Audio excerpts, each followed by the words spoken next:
I'm Tapfuma Murove. I'm the head of Advocacy and Communications with REPSSI. We work in Eastern Southern Africa, and we are a regional technical capacity building organization working with national governments, civil society and communities to integrate psychosocial support into existing programs, policies and community interventions.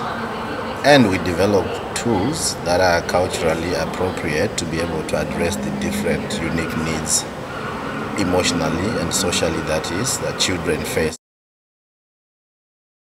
We're here in Washington D.C. discuss mostly about the supply side, treatment. But for us as REPSSI, we really understand the demand side, and we are in touch with the communities where that demand side also needs to be supported.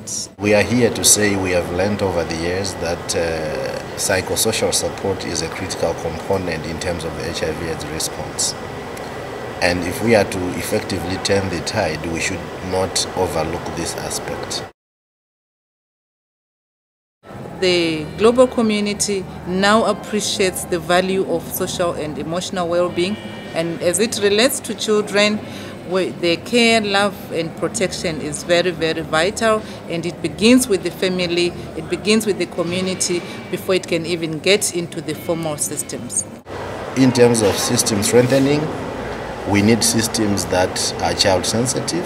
That means ensuring that child care, development and protection are included within the frameworks that we develop, as well as allocation of resources, and coming up with ways for measuring and ensuring that we actually do have concrete evidence that we then can use, not only as documented evidence, but to actually demonstrate that it is possible to link policy and practice. We need to get evidence which speaks to community engagement and clearly bring the evidence in terms of how it affects the intended outcomes.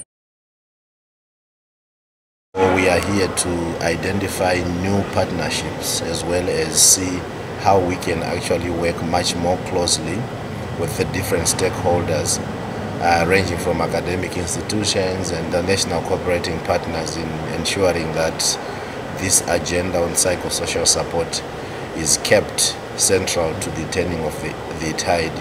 Emotional and social well-being is a core component of the response. It's not an afterthought, it must be funded.